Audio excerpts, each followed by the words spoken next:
Okay. Some weeks I just need you to hold me, and other weeks I need to koala on you. Hello, Good Glenn. morning. Good morning, Steph. Oh, Good morning, Glenn Kirschner. Okay, so let's dive in. In any normal presidency, of course, that would be quite a news cycle. Former federal prosecutor Joyce Vance says AG Barr's handling of the Mueller report was so egregious, a federal judge is now telling the American people they cannot trust the attorney general to be truthful. How outside of normal is that, just legally, before we go into the rest of the crisis we're in? Yeah, I guess if we weren't all about to die from the coronavirus and lose whatever money we have in the stock market, Right. the Bill Barr thing would be cataclysmic. And I'm with Joyce. I hope it doesn't get lost in the news cycles here.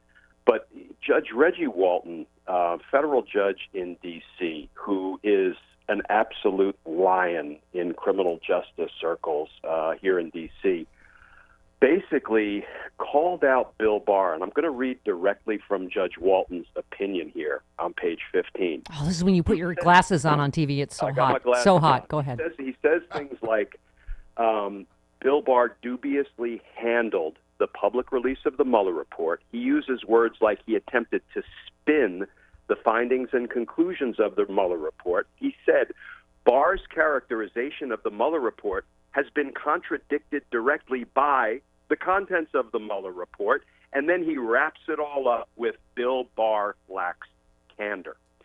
So the judge is unwilling to take anything Bill Barr says as true, and instead he has ordered the Department of Justice to produce the entire unredacted Mueller report.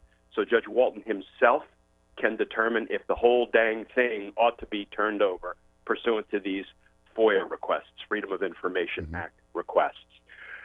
If I could tell you, Steph, let me just tell you a little bit about Judge Reggie Walton, okay? Yeah. This guy, I mean, he is as inspirational as he is legendary. He was a federal prosecutor in the 70s. He was then first appointed as a judge to the D.C. Superior Court in 1981 by Ronald Reagan. He was then reappointed years later to that same court by George H.W. Bush.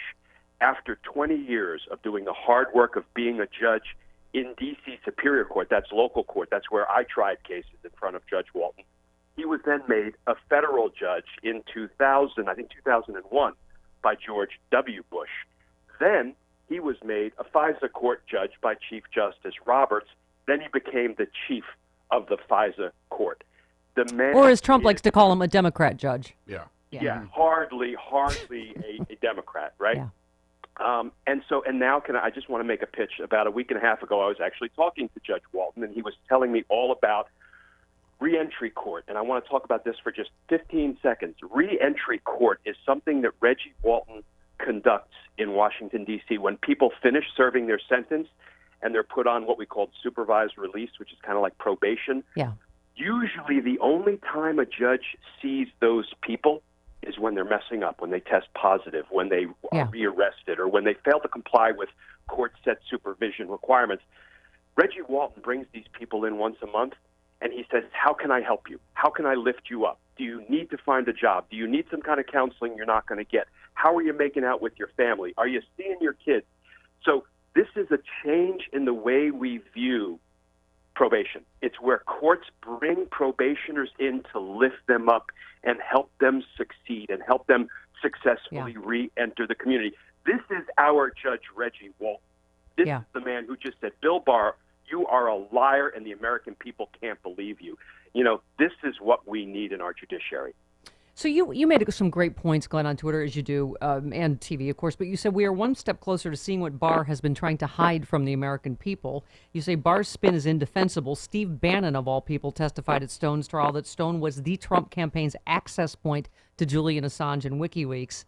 And you said, finally, are we persuaded by the fact that a DOJ spokesperson stands by Barr's statements about Mueller's report when Mueller himself said Barr mischaracterized his findings and conclusions? This is, I know, seems like 1,000 years ago now, doesn't it? The Mueller report. And yet you're like, this is what we always said. And the fact that we still haven't seen the unredacted and the underlying grand jury materials is insane legally, isn't it?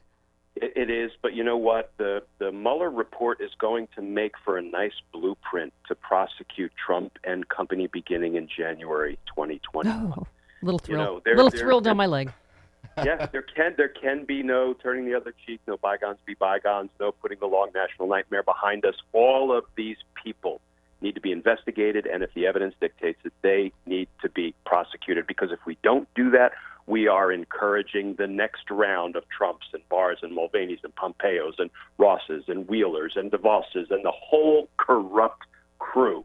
So we have to go after them. And that is not what's called victor's justice. It is not just going after the regime that's lost power for ideological reasons.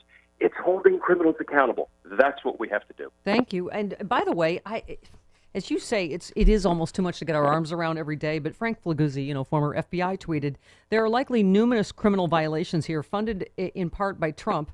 Eric Prince recruits ex-spies to help infiltrate liberal groups. There wasn't even time for that news, much of that news coverage. But I'm like, oh, my God. Yeah. And the book that I'm writing right now, Steph, is all about cataloging the actual criminal statutes that have been violated by Trump and company, and how we go about prosecuting them come January 2021. It's got to happen. Yeah. I mean, you said some say the mountain of crimes committed by Trump and company is too much to get our arms around. It is not too much to get our arms around. And this is, you said, let's get our justice on. Justice is coming. You can't, I'm thinking if my dad and others had said about Nuremberg, oh, well, never mind, forget it. We won. Let's just move on. This is the fact that it is so much and such a mountain makes it why it is imperative that we do it.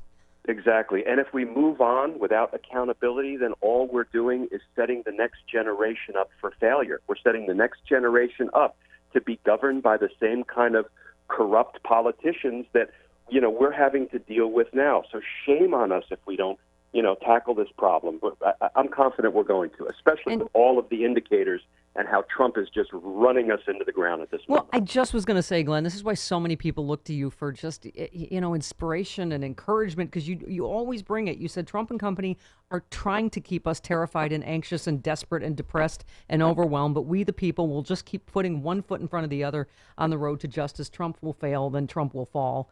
Hashtag justice is coming. It was interesting, and he did his usual, of course, press bashing this weekend, Glenn, and I thought Nick Kristof of the New York Times had a great tweet. He said, I've covered warlords, dictators, and corrupt authoritarians for decades. Mr. President, they always threaten journalists, but in the end, they have a way of being toppled, even imprisoned, sometimes together with their corrupt family members. We will continue to do our jobs. And thank God for the media right now, right? Yeah. Without the Fourth Estate and without, the sort of remaining segment of the judiciary that we can count on, like the Judge Reggie Waltons and the Judge Emmett Sullivans, who has Mike Flynn's case, without those two bodies, we would be doomed, because Congress has neutered itself. The executive branch is out of control, and Trump's goal is chaos and confusion. And the reason his goal is chaos and confusion, it is because in the midst of chaos and confusion, corruption thrives. And that's all Trump cares about, is being able to exploit the chaos and confusion for his own personal gain and his own sense of personal aggrandizement, which, any thinking person watches him, and they know there's no personal aggrandizement here. There's nothing but this buffoonish clown, bragging about how great he is. But, it's all about corruption, and you know what? He's good at corruption. And, Glenn, the other thing is we have to have, not just, as we keep saying, not a blue wave, a blue tsunami. We've got to wipe out not just Trumpism, and this version of the Republican Party. As you said, let's be clear, Trump tried to bribe Zelensky to corruptly interfere in our elections. Zelensky wouldn't do it, but McConnell and Johnson are entirely willing to use their power to corruptly interfere in this year's election. If it was worth an investigation, the FBI would have done it. And this is where you got to urge the media to do not do Hillary emails 2.0.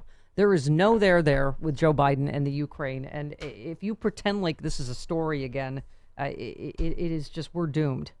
Yeah, it's really crazy when you look at the parallels between Trump trying to extort President Zelensky to announce a bogus investigation into the Bidens, and even President Zelensky ultimately was like, yeah, I'm not doing that.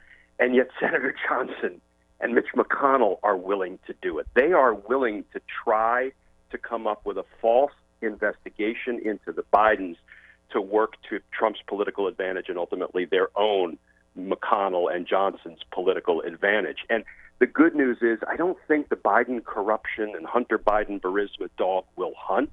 Yeah. I think anybody who cares to stop and think about it, they will realize, no, this is yesterday's news, and even yesterday it wasn't news. It was ridiculous, but here we go again. But you and I, hopefully we've learned our lesson. yeah, and you and I, Glenn, are always like same, fight with every, weapon in your arsenal, inherent contempt, whatever. Now I'm happy about Michael Bloomberg again because he's saying, you come after you do the Hunter Biden thing again, we're coming after the Trump children like you've never seen before, and their obvious corruption and self-dealing.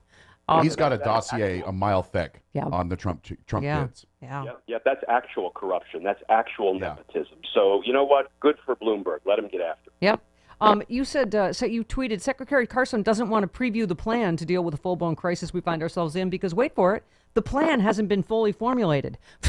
And meanwhile, you've got Trump saying anyone can get tested that wants to, complete lie. You've got Larry Kudlow again saying the virus is contained and Americans should just stay at work. I mean, it's the massive amounts of disinformation and outright lies and contradictory statements that is making this exponentially worse, isn't it? Trump can fool his base, but he cannot fool a virus. And, ironically, the virus may end up being Trump's downfall because now, unfortunately, it's going to run rampant through America and other countries because Trump doesn't know what the heck he's doing to try to address it. And we see the markets reacting. So, Trump is done. He can start packing his bags. And Glenn, it's not like any of us want that. This is, these are our loved ones and our businesses and I'm terrified for all of us, for my 97-year-old mother, for my business, for my friends, for my, the whole thing is just, that'd be the last thing you're rooting for is a pandemic. You would think there's already 16,000 reasons to vote him out of office. But the fact that he is the national security crisis is just, I think, unprecedented in our history. He is the health crisis. He's the national security crisis, right? And we've already sort of tended to forget that he has been doing Russia's bidding all along. He was a threat, both foreign and domestic, all rolled into one, sitting his butt in the Oval Office. And let's not forget, he has sold our country out to Russia. There, as you say, 16,000 reasons to vote him out. Yep, and nevertheless, we persist. You tweeted, with Senator Elizabeth Warren ending her campaign, I'm sad that when I tell my 5 daughters you can be anything you want to be, including President of the United States, I still have no concrete example to offer them. But man, she's another one that's just inspirational, just that whole, and nevertheless, we persist. And there she is on Saturday Night Live being brilliant, and we got to persist. Yeah, let's hope that, I assume it's going to be Joe Biden. The numbers are certainly looking like Joe Biden. And, when I looked at the Super Tuesday numbers and how, in the primaries in Virginia alone, the numbers almost doubled. Yeah. There is going to be an enormous blue wave, and I can only hope that the next president, considers an all-female cabinet because, women need to pull the men out of this morass that they have created. How did I know that you had to have 5 daughters? And listen, I know you're a former federal prosecutor and you're very competitive. Glenda tweeted of Seattle sexy liberal. That was phenomenal. Who knew Naveed Jamali was so funny? Can Glenn Kirschner be funnier or even better April 4th in D.C.? I bet he will be. I cannot wait till April 4th. We're going to have some fun. Yeah, we are. VIP's already sold out. The Glenn Kirschner effect, ladies and gentlemen. Yep. Hurry and get those. Every seat is a good seat. That theater is so gorgeous. It is gorgeous. Sidney Harmon Hall. So please come out and see Bob Seska, Glenn Kirschner. We have more surprises to come. We have John Fugelsang and Hal Sparks. Going to be an amazing show. Glenn, can't wait to see you too. Thanks, Steph. Good talking. All right, you too, honey. There he goes.